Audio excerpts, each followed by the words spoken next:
Hey, movie lovers. You can enjoy Real Nerds Podcast in many ways. You can go to our website, realnerdspodcast.com. There you'll find articles and the podcast. You can go to our YouTube channel, and you will see the Real Nerds Pod Show. We're also on Blue Sky. Hey, did you know Facebook is still a thing for people? Yep, we're on there too. We are also on Threads. There are many ways to interact with us. All our film adventures are posted on Instagram.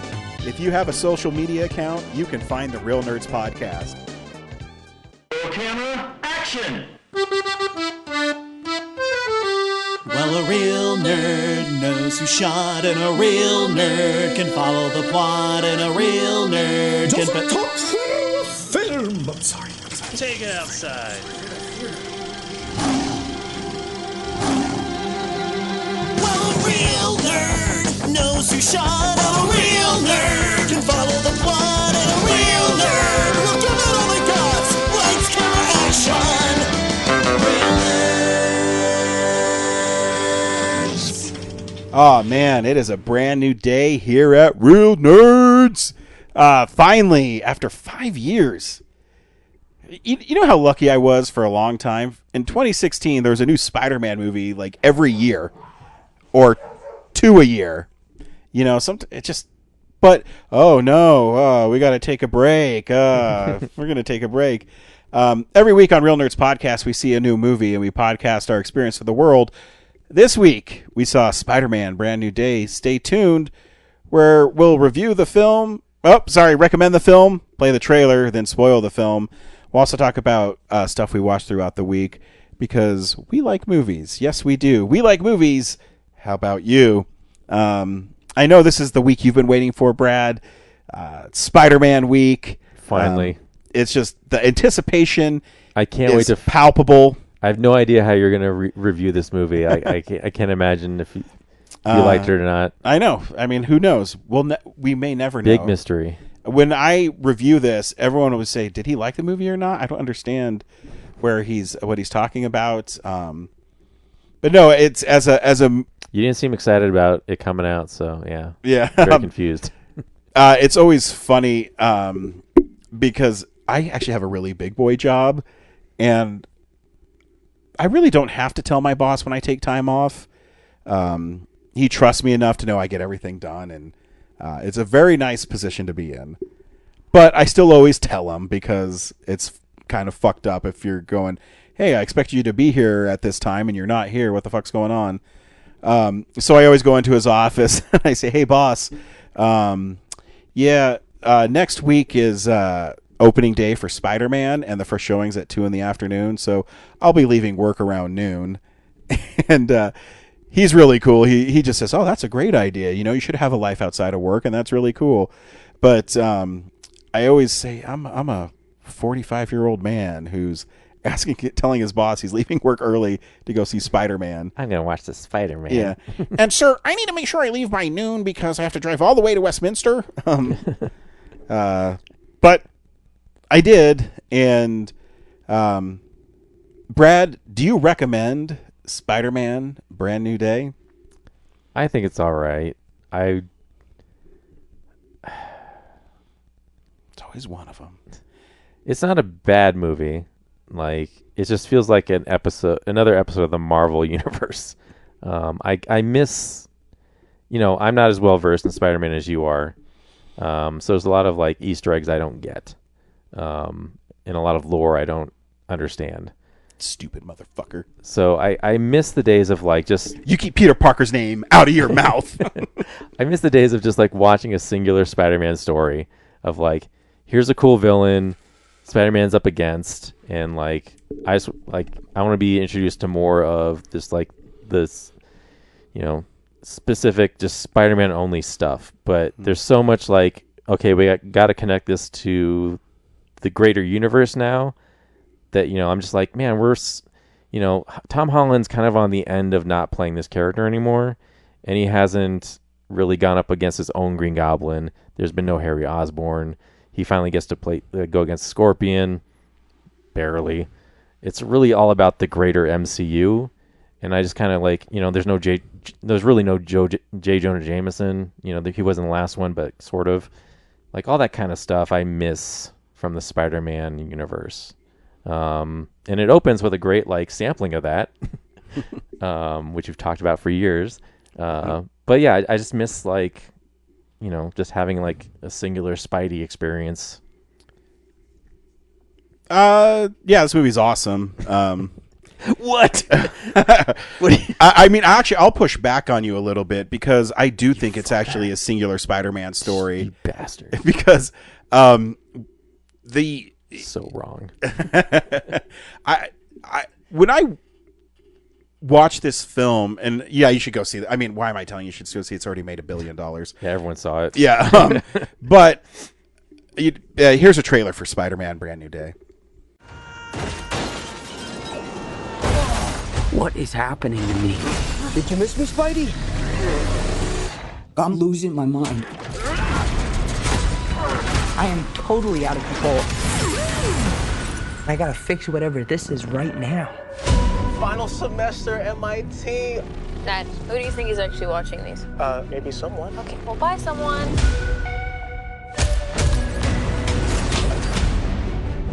What the? Dr. Banner, you found a way to suppress mutating DNA, right? If you see me with this stuff, run. So could you get rid of the bad aspects but keep the good? How would you decide what parts of nature are good or bad? Sorry about that. You're not one of my students, are you? It appears we're faced with a threat we can't control. One we can't even see. You're the only one who's immune to it. You're the only one who can sense it. What do you think they're looking for? Oh, see, you stumbled across my board. I'm not one of those weirdos, I swear. He's a little weird. I'm MJ. You two don't know each other? Yo, Spider-Man, you okay? Did you get rid of that monster inside you? Think I might go see how MJ's doing. You're not gonna get away with this. But he might. I didn't know you could get that big. Hey! But you're in danger. You just have to trust me. Fine. This whole thing can get really scary. Who the hell is that? Who the hell are you? Frank, please. I don't have anywhere else to go. By the people who love you. Just gonna let him go by himself? Love you because you're you. If you're gonna do something, you better do it now. Never forget that. No matter how powerful you become. I miss you, May.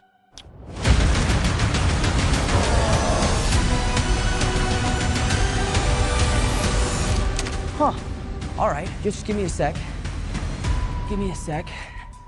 I'm not in high school anymore. Oh. Did you stretch? You a big stretcher? It's so good for you. You ready?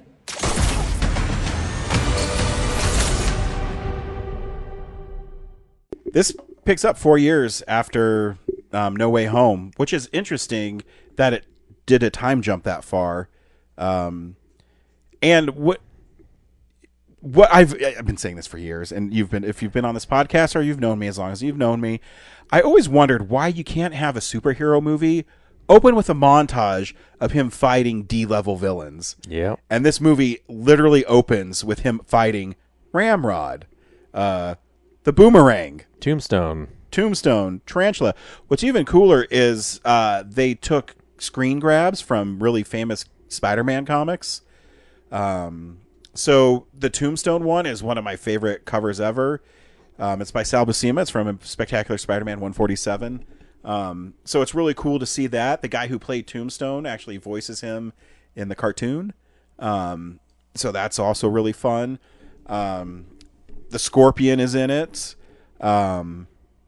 Boomerang is a stupid villain anyways, but it's fun to see them there. It's literally Peter Parker jumping head into being Spider-Man because he doesn't have anybody. He decides to be a loner because of the magic spell that was enacted at the end of No Way Home. And by doing that, it's created he just gets lost in his work basically, and he isolates himself. And I felt this way, and it was really interesting when I watched it because the Batman kind of did it too. Spider-Man's in Spider-Man a lot in this movie. He's in his costume a lot. Yeah, it's nice. And it's cool. And I remember I was talking to a friend at work, and you couldn't do this in the 2000s, and I don't know why.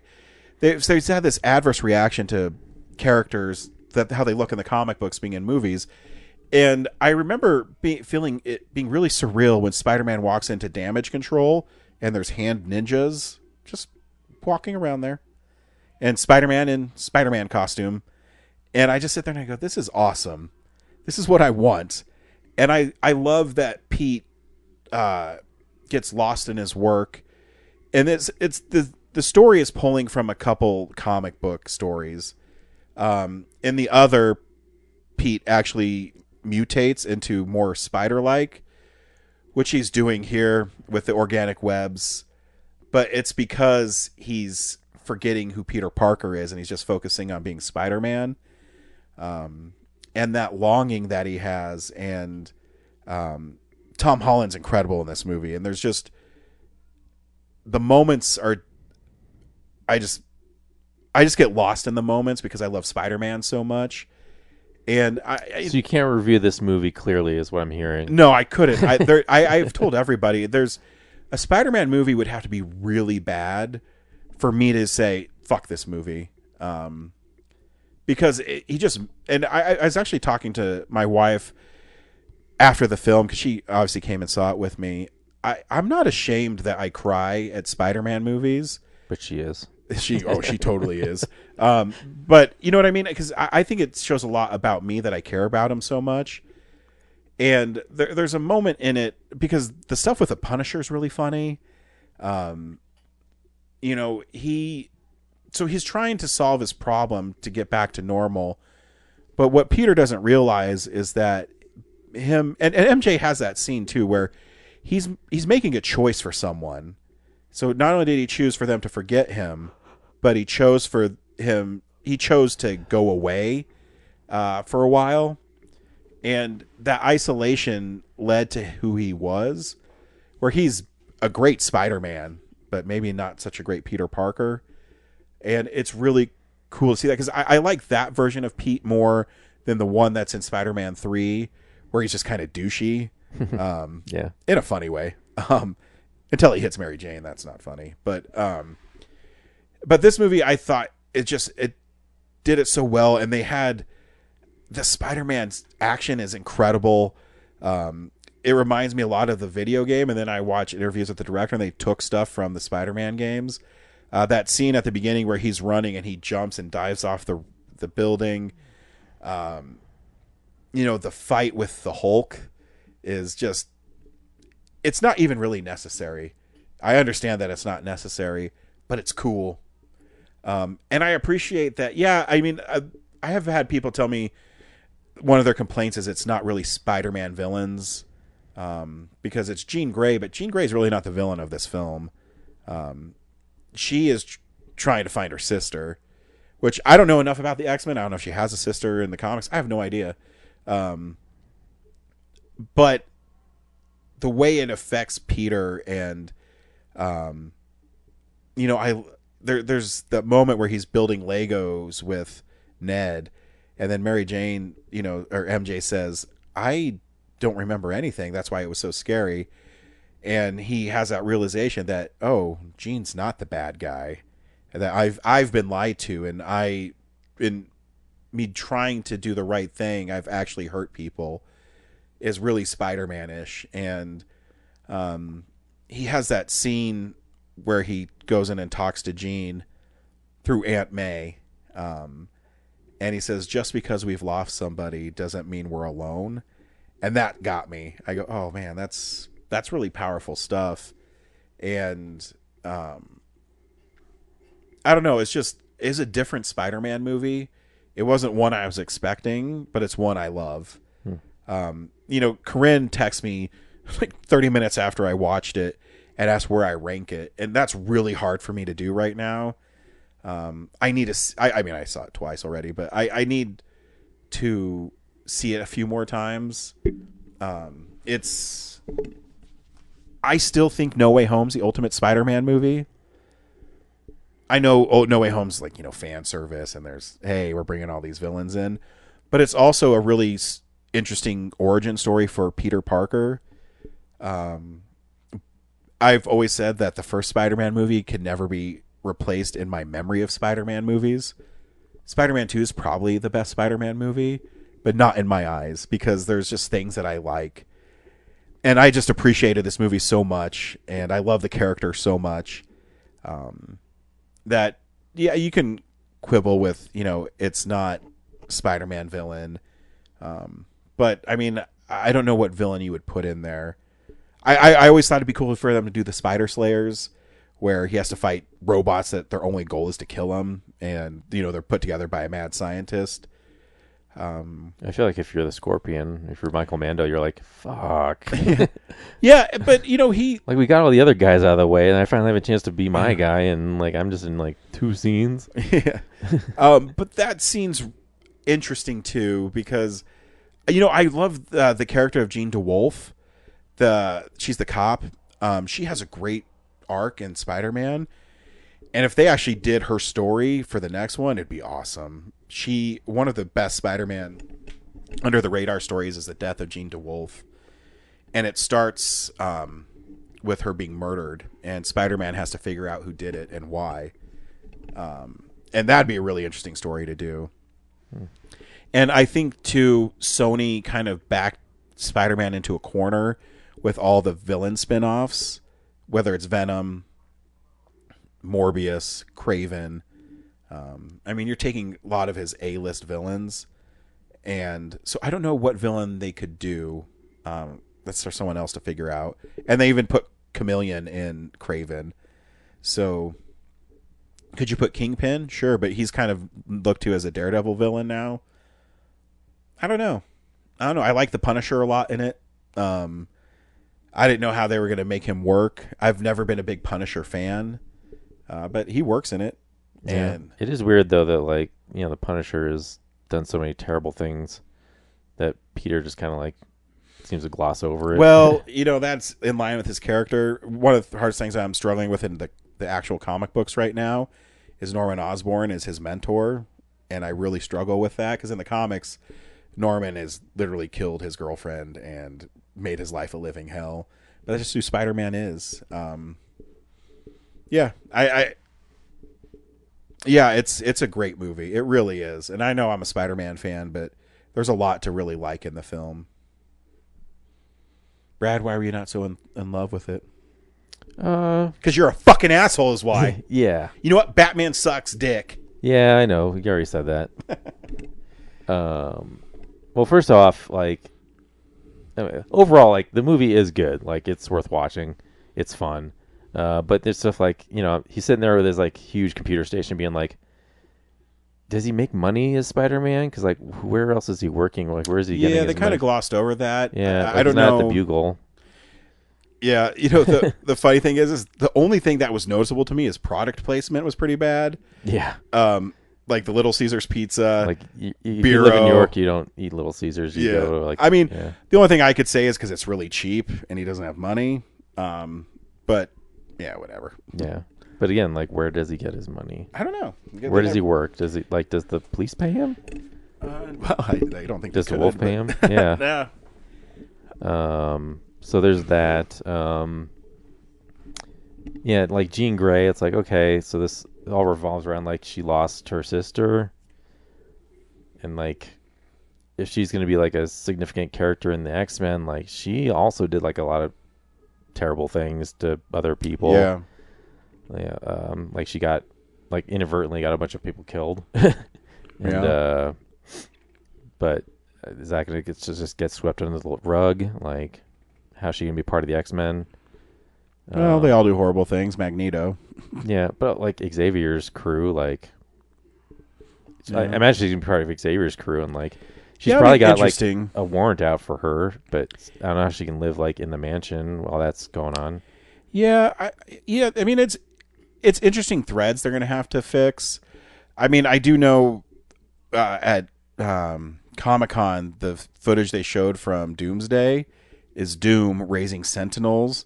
So I'm guessing the opening of that movie is the X-Men being killed, by Doom, and so I'm guessing each incursion that they've kind of talked about is him. We didn't even talk about it in the news. This week is Comic-Con. Yeah. Before we get to that though, like also like the Punisher, he's shooting the Hulk like over and over again.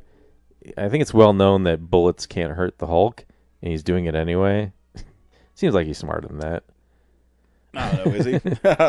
And also, what's the Staten Island thing? Is that something from One No, Last Kill? I think it's just something happened, and in this 4 years where Punisher owes Spider-Man. It's not like a TV show I missed. No, if it's in a comic, I don't remember it.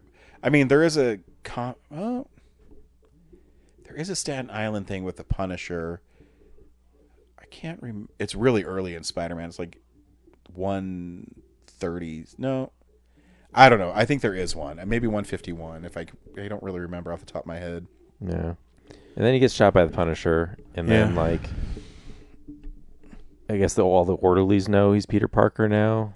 Well, but also in Spider-Man 2, he was unmasked fighting Doc Ock, and they didn't say anything. Yeah.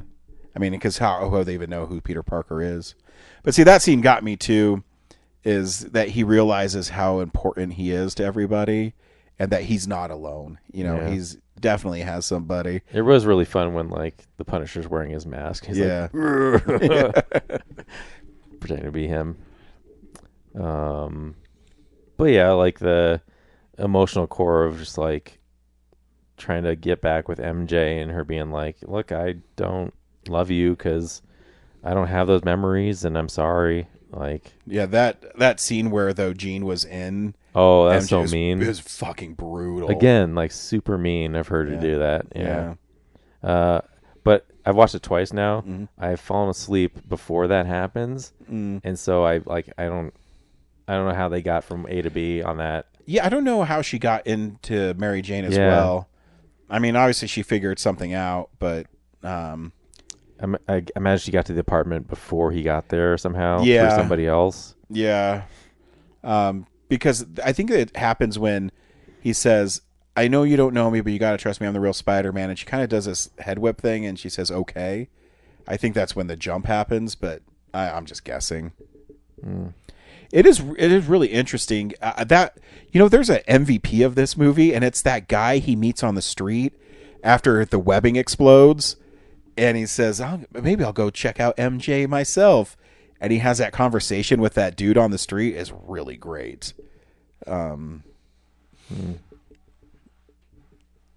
Yeah, there's moments. I saw it in 3D. The 3D is awesome. Oh, I gotta try that. Yeah, because there's a couple shots. I'm sure when his web cartridges fly up in the air and he kicks them.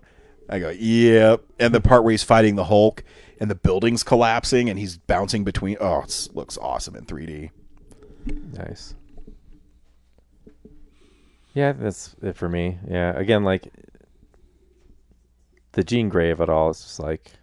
All that to just like her thing is like, oh, my sister's missing. Oh, she's dead. Like, unless it's like a direct, like we're getting X-Men right away. Yeah, it is interesting that there's a break. Yeah, like I don't want it to be like everything else this last phase had, where it's like, oh, we teased this, it's going to lead to something, and then. Yeah, I don't know if that's going to happen. It could. I don't think it will. Like, I don't want to wait 5 years for like the Jean Grey thing to resolve itself. I have this weird feeling. I might be wrong, but so D23 is at the end of August. I think they might announce the X-Men movie, and that it's coming out next year because they started announcing casting for it. Yeah, Samara Weaving, Emma Frost, brilliant casting. So I'm hoping, because I do know. So Spider-Man: Brand New Day filmed in November, December, and January, and it came out in July. And next year there's only one Marvel movie, Secret Wars. So I'm hoping there's like some surprise. Hey, because I know they've been working on X-Men for a while. The guy who did Thunderbolts is doing it. They said, hey, just so you know, X-Men starts shooting in October. It's coming out July 2027. Which they could do, if they have something that can work, and that's why too. I think the beginning of Doomsday is him wiping out the X-Men in the other universe, and And I'm guessing too the tag scene is for Secret Wars, where it's just That's why I figured it was like a he's off planet. Yeah. Or I mean, is it another Spider-Man coming? I don't know. Or it's Miles Morales. Yeah, which it could be. Yeah. I mean, I think people's quibbles with it they're justified, but I tend to look at it as it's a different kind of Spider-Man movie, and I really appreciated that. Because like I said, I mean, he's literally in Damage Control talking to the head of Damage Control about solving stuff in full Spider-Man costume. Stuff I thought I would never see because they tried so hard as, we're going to take the mask off, or in the MCU, he had the nanobots from Stark where he could just take the mask off and on. And that it's kind of went back down and you can see his eyes in the mask. I think it's really cool. He's back down to like a homemade Spider-Man look. Yeah. The whole arachnid like power of a thing of it all is like, it just feels like,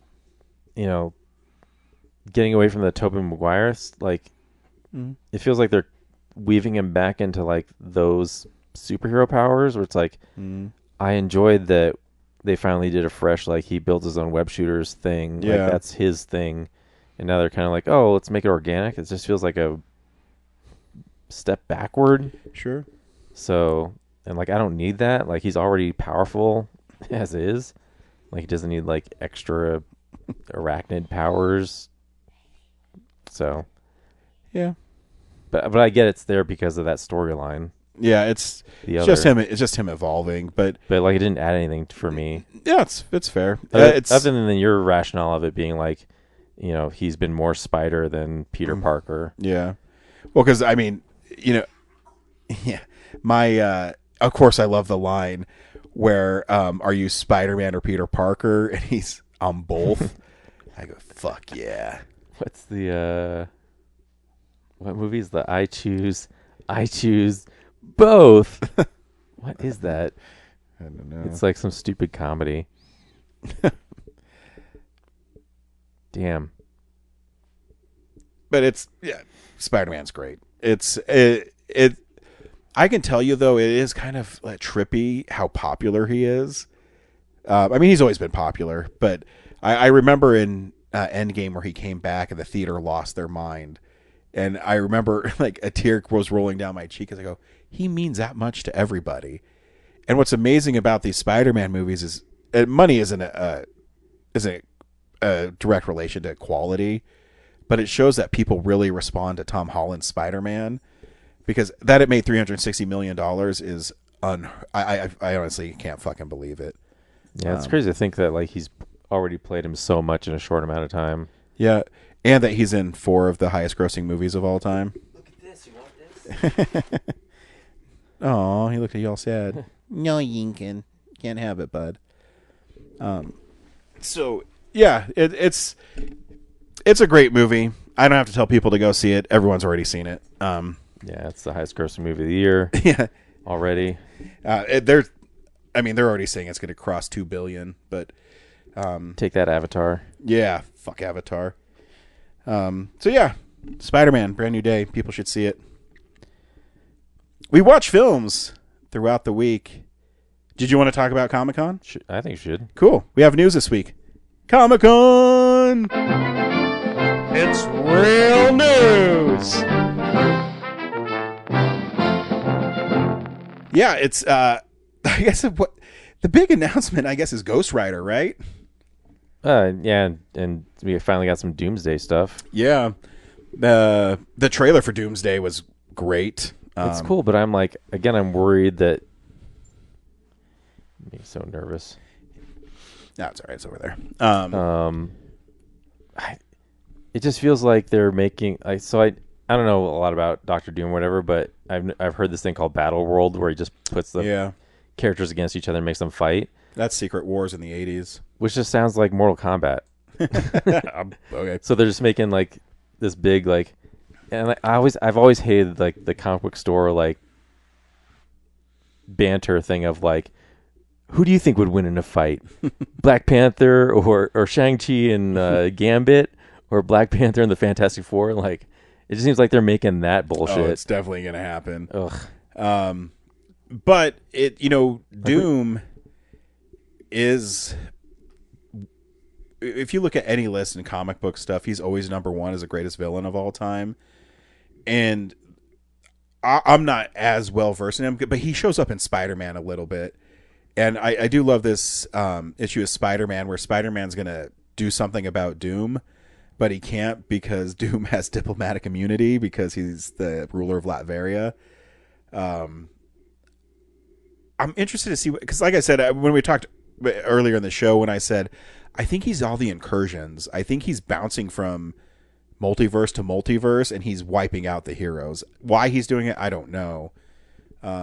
Because I think he's trying to fold the multiverse. Maybe, and be the ruler of them all. He might be. Because didn't they say like each multiverse has like an anchor being, and if you destroy the anchor being, then it collapses the universe? Maybe that's what he's doing, because it would make Deadpool Wolverine said that. It would make sense if he went to the X-Men universe and killed Xavier, because I'm guessing Xavier's the anchor being for that universe. So that makes sense to me. I don't know what he's going to do. I understand that. I think it's going to be the X-Men at the beginning, but how badass would it be if he went and he killed all the Kangs? Just fucking kill them all. That'd be sweet. I don't think they'll do it, but it'll be interesting. And I think the trailer's really sweet. I want to see it. I want to see them fight. But I hope there's a larger story happening than just I'm sure. For the Russos to come back and Robert Downey Jr., I'm guessing there has to be, and Chris Evans. I guess there has to be a reason for them to be there. Do you think Downey Jr. is going to have the mask on all the time? I'm thinking so. Yeah, because that's, I think, the only way they can get away with it. Yeah, because also when the trailer, the voiceover, he has an accent, so he's definitely not Tony Stark. Yeah, so it's just like it's like hiring a new actor to play the character, but it just, this guy happened to have played a character before. Yeah. The big thing with Doom is he never takes off the mask because it won't be Tony Stark under the mask. It'll just be Robert Downey Jr. playing Dr. Doom. Yeah, Victor Von Doom, because he wears the mask because of a science accident. I know his origin is he and Reed Richards were classmate rivals, and Doom was really smart, but he had an experiment blow up in his face. That's why he wears the mask, and then he got into magic and sorcery and became a super powerful being and a fucking dick. So, he's a really cool villain. It'll be interesting. But I hope his plan is bigger than just like, you two fight for my amusement. I don't know how he would do that. But also, I guess my theory kind of goes out the window because the trailer shows Shang-Chi and Gambit fighting. So maybe someone gets out. I don't know. I don't know what's going to happen. It'll be interesting. And what's it, a month they'll show Avengers Endgame Encore, which I guess is going to have Doomsday stuff in it. Which, I'll see it. Yeah. Might even be our movie of the week. Yeah, might be, because it's in September. So, I'm surprised. Well, it's interesting because I thought they were going to put tickets for sale for that after Comic-Con, but they dropped Doomsday tickets, which I already got, and it's already sold out everywhere. So Spider-Man's #1 film of all time might not last that long. But that's okay, because I'm guessing Spider-Man might be in it at the very end. But yeah, then Ryan Gosling as Ghost Rider, which is really cool. They went back and they were showing his interviews where he talked about, hey, we wanted to be Ghost Rider. And if they treat Ghost Rider seriously, the Nick Cage movies are silly. Mm-hmm. So if they really embrace the horror elements, it'd be badass. And I'm guessing with... Do you think it'll be its own thing, or do you think it'll have Doomsday implications? I'm guessing it'd be its own thing because it doesn't come out for 2 years. So it'll be after Secret Wars. But is I don't know a lot about Ghost Rider, but is he a character that would fit into whatever that storyline would be? Not really, because he fights more supernatural stuff. Because the Ghost Rider is actually a demon that comes out from Johnny Blaze or Daddy Ketch or whoever it is going to be. I would kill for him to fight someone like vampires or Well, he'd make more sense in Blade than like Doctor Doom. I mean, if Blade shows up, I mean, obviously it's not because Mahershala Ali's like, fuck you guys. Yeah. Yeah, that's going to be sweet. And then what else did they announce there? As Ghost Rider, Doomsday. What's the other movie coming out in 2028? There's another one, and I don't know why I can't remember it. Another Marvel one? Yeah, because Secret Wars is 2027. Ghost Rider's 2028. I don't even know why I'm guessing. I can literally look it up.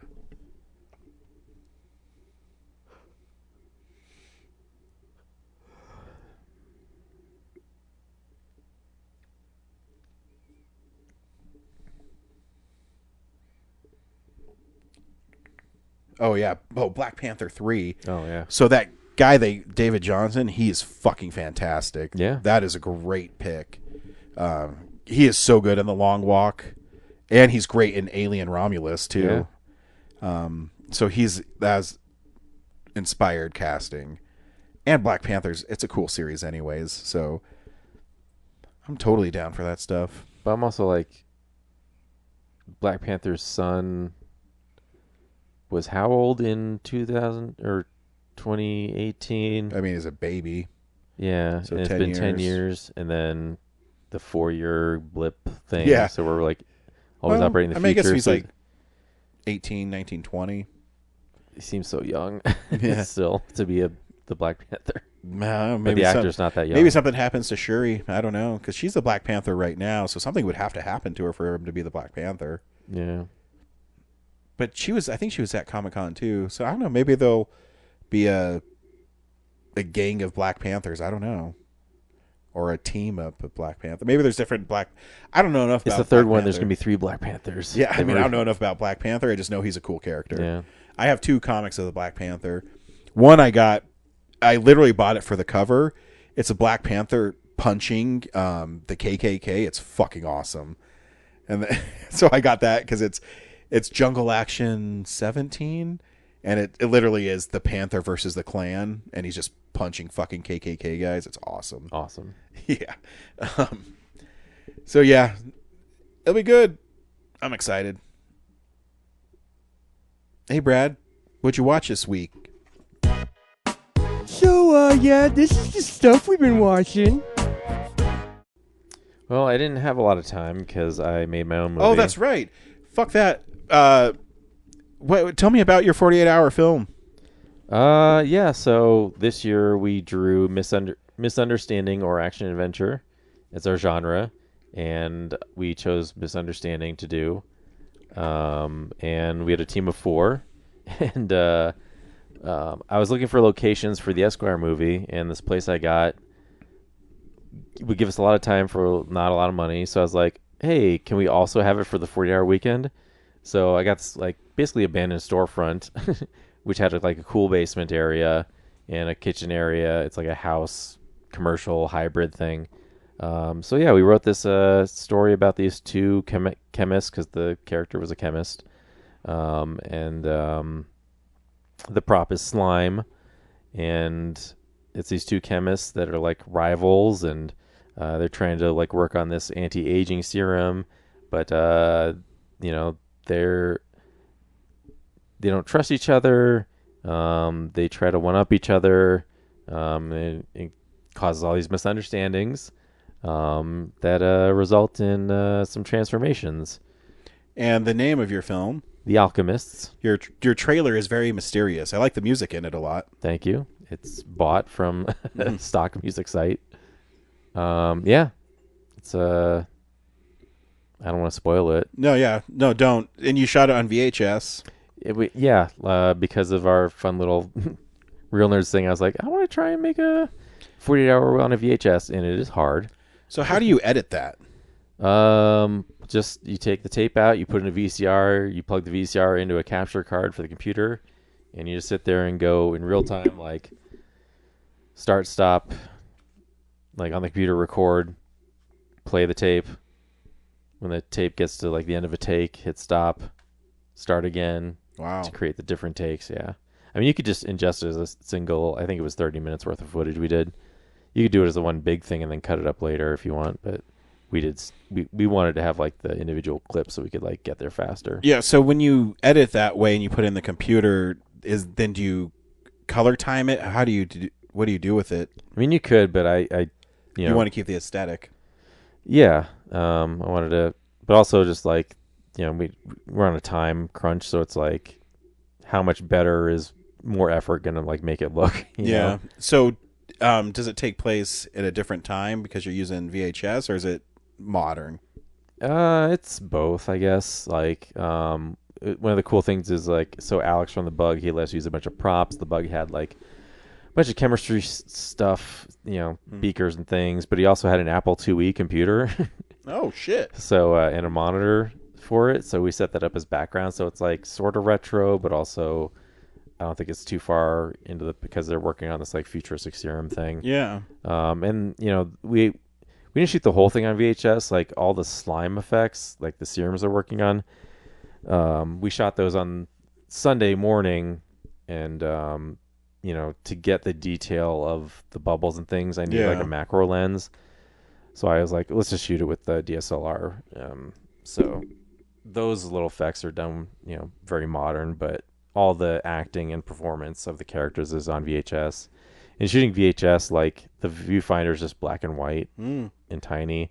I can't get a cable out because I can't just go online and get it. It's like a proprietary thing to that Sears camera. Because I wanted to set like up a second monitor, bigger. But yeah, I couldn't get it. But yeah, it's black and white, so I'm just like, I can't judge the color in the moment. The focus is really tough. So it was a lot of just like, I see the stuff in the frame that I want. Yes, go and from hope there. for the best. Now that it's all done, how did it turn out? I think it's cool. It's different from what we usually do. It's not funny. Like Thunderbolt 3 last year, tons of laughs. Yeah. This is just like, it's a little, the Nolan rewatch I was doing was a little like influential of like, we cut up the movie. It's not very linear, and I left a lot for the audience to like figure out. So hopefully they pick up on it. Do you think that will help it, or do you think that will? Well, I think it'll hurt it for sure. Hurt it. I think shooting on VHS hurts it because, it's not going to visually. It's not going to compete with all the 6K Blackmagic cameras everyone else is using for their films. Can won't screen it probably, unless it's like. But at the same time, do you think that will help it though, because it's so different and so unique? That's like, there's part of me that thinks like, yeah, it's so ambitious, like low quality ambitious, that it makes it so different that at least maybe for the best of, it has a chance. But there's also like 55 teams this year, so it's holy like shit. Yeah, so it's like, are they going to pick our low quality thing? Like the story has to be so good to overcome like it looks bad, but it also doesn't look bad because I made like, the slime is so beautiful in contrast with it. Sure. I don't know. It's just like, it's such a weird, different vibe. It's slow. There's only 10 shots. For 5. 6, so it's like 6 minutes long. Are you more nervous about showing this than any of your other films, or? I'm not nervous because like I don't care about winning. I'm just like I'm interested in how it will be received, but I don't really care if people like it. I mean, you shouldn't, but it's. Yeah. I was just curious because it does sound so different than what you do. Yeah, like I've already written it off for being judged because I'm like. So if it does really well, then it'll be a pleasant surprise. Yeah. Like, I would be surprised if it made it to the best of. I would be surprised if it won any awards at all. But it sounds like everybody worked really hard. Yeah, it was, I mean, it's hot as fuck the whole weekend, so that sucked. Like, trying to, like, lift, you haven't seen it, but, like, part of the decoration, Alex has these, like, I don't know, 40s, 50s era, I don't know, like, defibrillator machines. They're, like, this tall. They weigh a ton. They have, like, all the Star Trek-y switches and knobs on them. We had to lift those out of the Bug basement and carry them across the street. And well, yeah, when you do that industrialized stuff, it's well made, so it's heavy as hell. Yeah, all the beakers, all the props. The Apple IIe weighs a ton. All the little side drives and the monitor.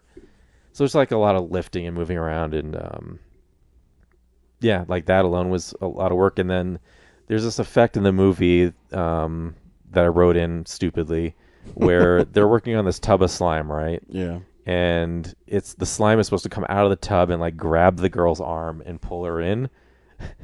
And so like all weekend we're sitting like, okay, well, it's just gonna like, we're gonna do it.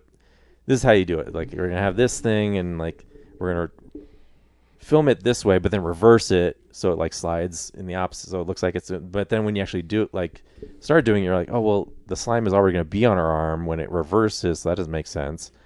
And you're like, time's ticking away, and so eventually we figured out like, okay, we're gonna build like this fake tabletop, and we're gonna drill a hole in it, and then like I gotta go at 11 o'clock at night. No, not that late. Like 9 o'clock at night to like Dollar Tree and find like plastic tubs that match the glass beaker that we used close enough, and then drill a hole in the plastic. Shit. So we're gonna do a hand to go up through the bowl, and then like, okay, now there's a hole in the bowl that we want to fill with slime, but the slime's gonna slide out of the hole in the bowl. So, and also like the hole is too small for Darren's hand, so I have to do it, but I'm the one who's supposed to be watching the monitor. I can't watch the monitor. Fuck. So he has to watch the monitor and hope for the best. So yeah, and then we figured out like, okay, if I expand my hand enough, it'll keep the slime from sliding out. We got to put a tarp on the ground. We got to get a bucket to cover everything, and then like cover my hand in a medical glove, so it doesn't look like just a hand. We want it to look, we just want it to be slime, shaped like a hand. And then like, okay, so and then cover, and then like how's Lauren's reaction going to be, because she's holding the syringe. I got to get the syringe to go through my fingers. Yeah. And for how many seconds is a shot? So the shot's in the movie for like half a second. Oh, fuck. Because it's also like I do it, and then we also speed it up so it looks like a faster thing. So that trims it down. So it's like a blink and you'll miss thing. But it was kind of worth it. All right. But it was a lot of work, just like, yeah, you know, we probably spent like 4 hours in the morning just being like, okay, if we do it this way, well, at least let's make all the stuff, and then we'll get there. And then like we tried a bunch of like, I think we did 2 passes of it, because the first one, he poured the stuff in and like went, this is before I figured out to expand my hand, but like it just like went, he poured it in and it like missed and like just covered my arm. So the surgical glove stuff was just exposed. But yeah, there's like, I think 2 or 3 passes of it. They're just like, okay. And then like, oh yeah, we touched her. If we're going to reverse it, like the gel can't be on her hand already, so it can't be reversed. Like if I pull it back, it's just going to be there. Yeah. So stuff like that was really challenging. Well, it sounds like an interesting project. Yeah. I can't wait to see it. I always look forward to seeing them. Yeah, it's weird. Like the music's cool, and like if you can follow the jumping around of these 2 people fucking each other over, I'll be interested to see how people react to it, because it's just it's different. Very cool. Yeah. Thanks for sharing. Thanks for when is it screening the first time? August 15th, The Bug at 6 p.m. It's Block C. In the past, you could buy like a whole festival pass for like $40. Now each screening is $20. So if you want to watch everything, it's gonna be $80, which sucks. So again, I'm like, I want to promote it, but I get like my friends aren't gonna pay $20 to watch 10 movies. But you guys don't set the price. It's whatever the 48 does. Yeah. Based on the renting the Bug. So whatever price that is, I assume $20 makes sense. Yeah. Across 4. But it's for art. Potentially 160 people at $20 can pay. Like it feels high to me, but of a price. It used to be only $10. Huh. I don't know what's going on. Well, inflation, my friend. But it's hard to be like, hey, come watch my 6 minutes in a block of, I think 13 films are in each block. Yeah. But I mean, I guess $20, 6 minutes, not that bad. Yeah. And like a lot of them might not be great. Yeah. So we'll see. But we're right on. Congrats on another one done. 17 done. Yeah. 3 more to go. 3 to go. Yeah. So let's talk about what we watched this week, Brad. If you had time to do anything. I did get back to the theater. Nice. Before the night before on Thursday, I saw Spider-Man. So fuck yeah, you did. Yeah, and you loved it. You walked out of there with a spider boner. Gave me so many ideas for the weekend. And then on Monday, when I was all rested, I was like, I'm going to go watch Spider-Man again in Screen X. Fuck yeah. But earlier in the week, on Monday, they had the Monday Mystery Movie. It was one night only. Oh. So, the Fuck Purge. Yeah, the Fuck Purge, yep. It's some alternate universe where the government has gone fascist over this one thing about people fucking, and you get one night to bone if you're not married. And how would they know if you fucked if... So, they... managed to convince people to tolerate having a chip implanted in their wrist, and it glows red. Once the time period happens, it turns green, and then it goes back to red once the 24 hours are up. And what happens if you fuck when it's red? Then you get hauled off to jail. Oh. Yeah. Your dick doesn't fly off? No, it doesn't blow up. That's an old South Park joke. And it was cute. Again, like, it's a romantic comedy, not my favorite thing. The premise is like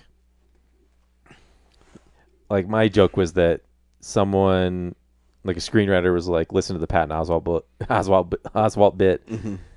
You know, will they fuck? Probably. Like, that's what the romantic comedies are. So could you masturbate? Would it not let you masturbate either? Yeah, I don't think they addressed that in the movie. I think it was okay. How would they know the difference between you masturbating and you fucking? I don't know. This story just has so many holes. I bet there's a meter on like your hand or something. Yeah. Yeah.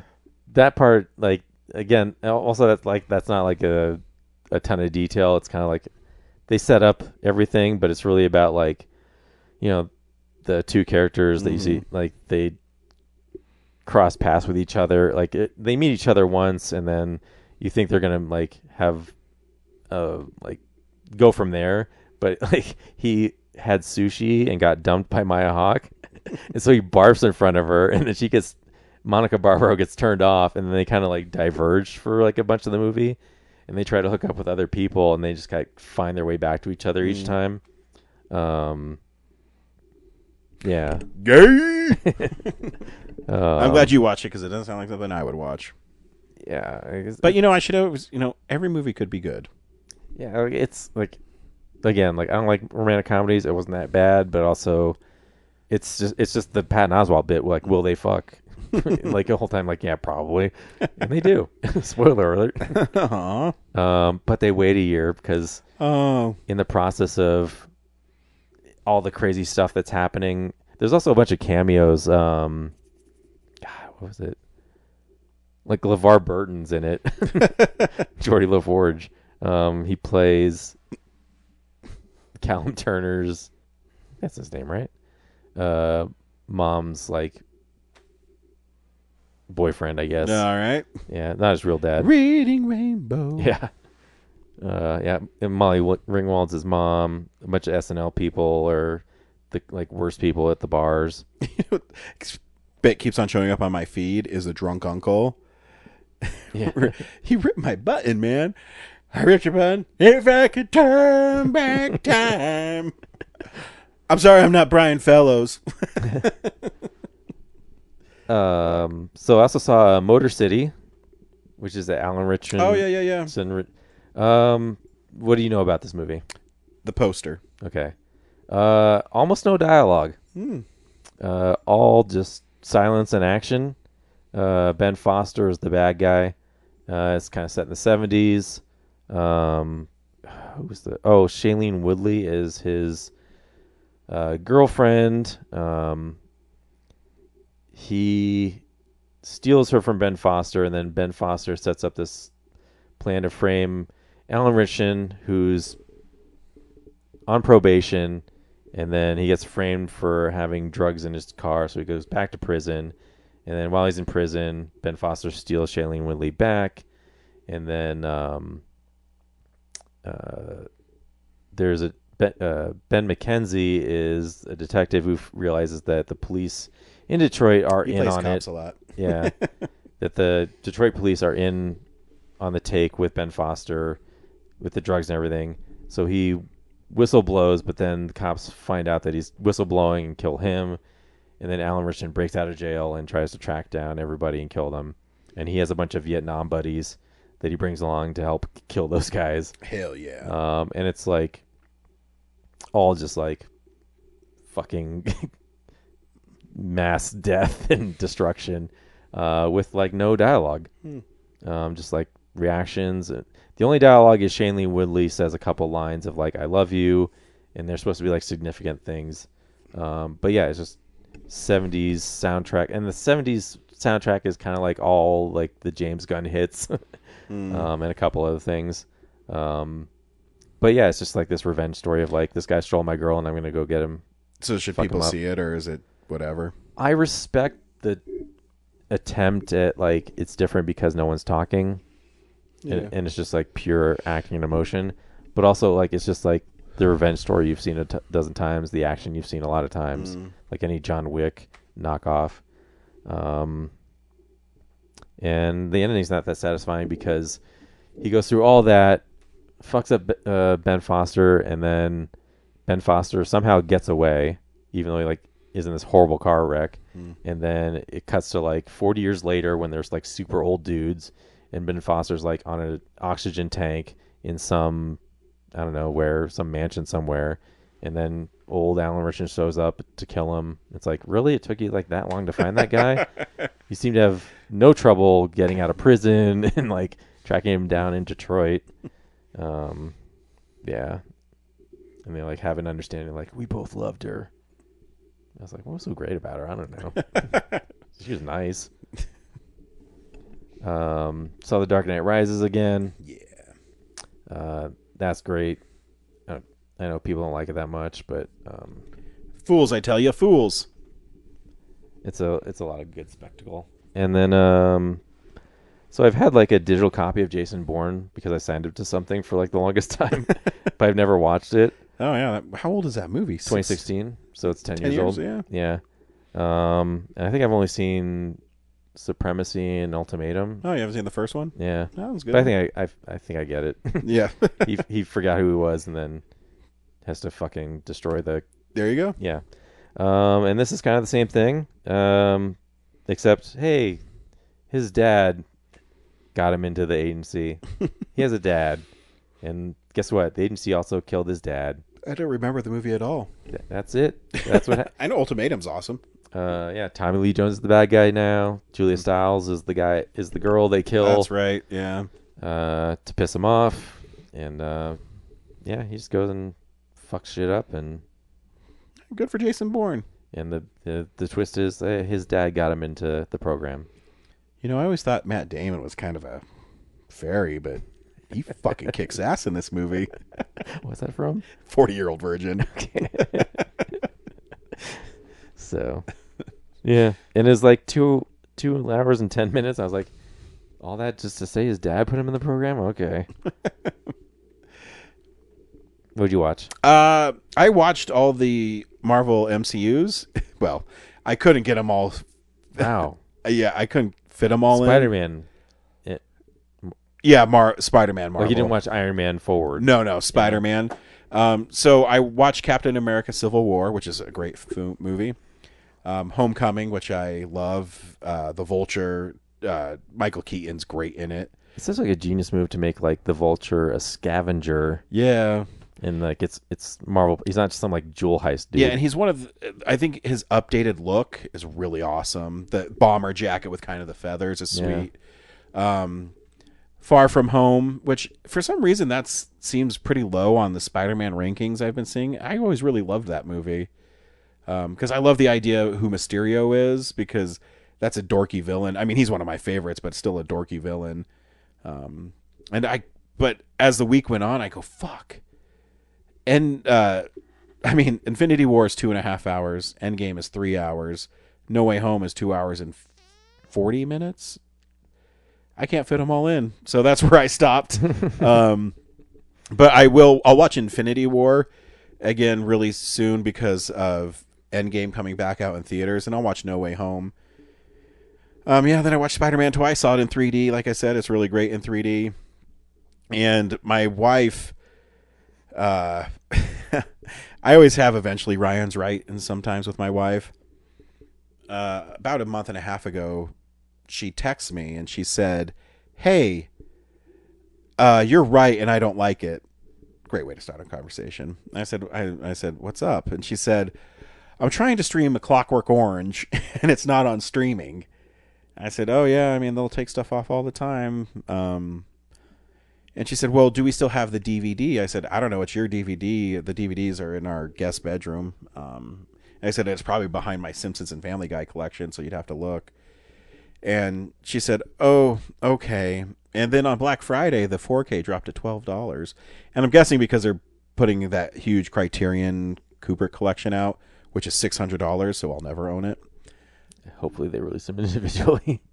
So I have Clockwork Orange. I have Eyes Wide Shut. They do have Dr. Strangelove in Criterion. And I have The Killing in Criterion, which is a great movie. I'm trying to... Is Full Metal Jacket Criterion? No, I don't think so. But he only has like 10 movies. He doesn't have that many. Strangelove's in Criterion. Yeah, and so is Eyes Wide Shut just came out. I don't think Spartacus is. But Spartacus just got a huge release too. Anyways, Barry Lyndon. Barry Lyndon. I do have Barry Lyndon in Criterion. Yeah. That movie's actually really great too. I wish he wasn't such a dick. Like, Shining is not. The Shining's garbage. Everybody loves that movie. I've never been a fan. It's okay. It's not. Right. It's not like a shitty movie. I mean, I'll always say there's no Kubrick movie that I think's shitty. Yeah, it's interesting. Yeah, I like that. Stephen King hates it. Yeah, yeah. So Laura loves A Clockwork Orange, and so for $12.99 I got it in 4K and we watched it. And as I watch it, I go, this movie is so like depraved, and then there's nothing really redeeming about it. I'm not a fan of the characters. They're just pricks. And I mean, they literally go around, rob and rape people. Yeah. And I also think too, in that one, I don't think Kubrick, his shots aren't as interesting to me. He has this one, it's where they go to that one house and they rape that girl, and that's kind of what leads him to be caught. But he does have a cool shot where the guy is working at his desk and there's a knock at the door and the camera like pans across. But it's nothing like 2001 Space Odyssey where everything looks really cool. I don't know. I guess I've never really been that big of a fan of his. But I do like his movies. I think Dr. Strangelove is his best movie. But yeah, my wife loves it. I watched it, and as I watched it, I go, okay, I don't know why my wife likes this movie so much, but to each their own. And I remember we started it, and it's, 2 hours and 20 minutes. And it's one of those movies where you go, is it still fucking going? Because they get to that point where they get caught, and it just, I don't know. He has to go through reform. I watched it earlier at the Mayan, I guess, earlier this year. So yeah. It's sort of fresh, but yeah. It's probably the rapes. Yeah, it's really the raping that really gets me. It's not like Eyes Wide Shut where it's just orgies and people are fucking. And Tom Cruise shows his doctor ID and he gets in everywhere. I didn't know that worked, but it does. When I remember watching Eyes Wide Shut and I wasn't the biggest fan, and then I watched it again when I did my Tom Cruise watch, and I said, oh man, this movie's actually kind of cool. And then I watched it again on 4K. I said, yeah, this movie's really great, except the ending is really stupid. Like, he goes through all of it, and then at the end, when he meets Sidney Pollack at the end, he says, oh yeah, well, it's all fake. Yeah, that girl really wasn't dead. She woke up, so all the stuff you were doing was stupid. That's the end of the movie. 2.5 hours of him trying to solve this girl's murder and fucking. But was he just saying that to get I don't him know. to back off? I guess. Or? I mean, the real thing, I guess, it's exploring the relationship between Tom Cruise and his wife. And I don't know. It's the same thing I have with David Fincher. Do you really need 240 shots of the same fucking scene? Tell me the difference between 212 and 100. I mean, what do the actors get out of that? I don't know. They get exhausted. Yeah. And I mean, because I think Eyes Wide Shut took 3 years to make, and he fucking died before he finished it. So, good job, bro. Next week, I don't know what the fuck we're watching next week. Because Spider-Man, there is some. I think there's Olivia Wilde one. I Want Your Oh, Sex. it's the Ice Cream Man. That's you. Yeah. I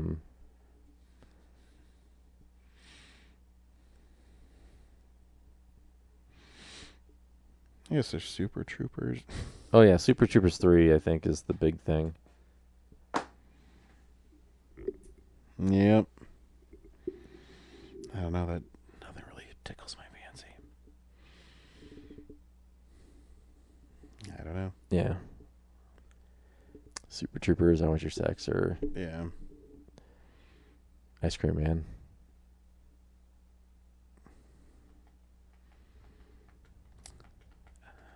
So, is Ice Cream Man based on the comic book Ice Cream Man? Do you know? No, I think it's just a remake of the 80s horror movie. The one with Clint Howard? Yeah. Yeah, all right. But it's pretty controversial because I guess you use AI to make it. So. Oh, well, then I don't know if I want to see it. Yeah. When did Eli Roth become a hack? This movie, I guess. I'll figure something out. Okay. And we'll figure it out. Until next time, we'll see you at the theaters. Go, Spidey, go. Well, a real nerd knows who shot. A real nerd can follow the plot. And a real nerd will give it all they got. Lights, camera, action. Real nerds.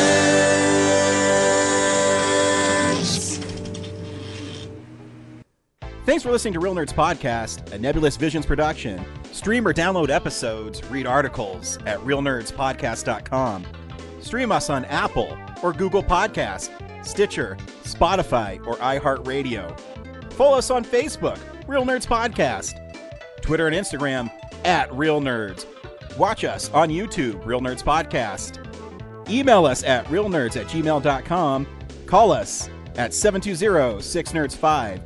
Thank you to Sparks Mandrill, Mike at Plan 9 Studios, and Bolognium for all of our groovy theme songs. And that's how you fucking do it.